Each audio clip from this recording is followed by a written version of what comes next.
Hello guys, welcome back to our channel Law Informants. I hope all of you are safe and sound.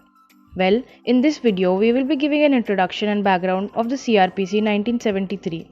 But before moving further, I'd request you all to subscribe to our channel and hit the bell icon for further updates and notifications of our latest videos. Introduction of the Criminal Procedure Code 1973.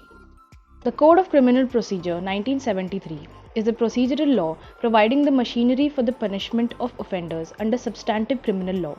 The code contains elaborate details about the procedure to be followed in every investigation, inquiry, and trial for every offence under the IPC or any other law. Background of the CRPC 1973. Prior to the Code of Criminal Procedure in 1882, there was no uniform law of criminal procedure in existence. However, this was replaced by the Code of 1898. Amendments in the Act came about in 1923 and 1955. Later, the Code of 1882 was replaced by the Code of 1973, which was enacted by Parliament on 25 January 1974 and made effective from 1st April 1974. The Parliament's legislative power extended to all parts of India except Jammu and Kashmir due to Article 370 of the Constitution of India.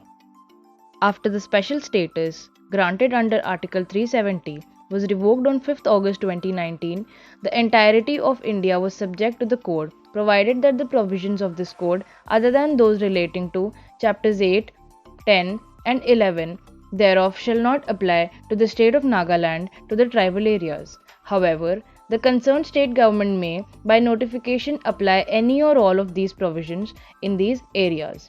Additionally, the Supreme Court of India has also ruled that even in these areas, the authorities are to be governed by the basic essence enshrined in these rules. The code contains 484 sections spreading along 37 chapters along with 2 schedules and 56 forms.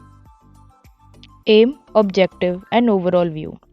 The aim was to consolidate and amend the law relating to criminal procedure.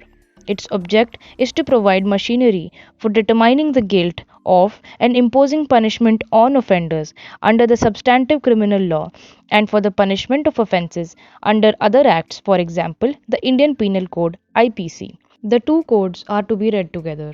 It lays down the parameters for exercising stringent powers of arrest, summons, warrants, and search and seizure. It constructs the entire hierarchy of criminal justice system, encompassing investigators, prosecutors, magistrates, and separate trial courts for minor and heinous offences. It lays down cognizable offences within the power of the police and with respect to which arrests can be made without a warrant. Since registering FIRs in connection with non-cognizable offences fall out of the ambit of the police authorized powers, the CRPC provides the remedies that are available in such cases.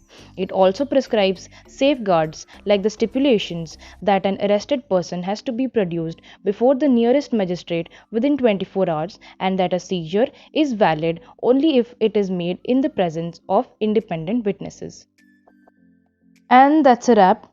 Hope you all liked the video, and if you did, do not forget to hit the like button and share the video. Thank you for watching.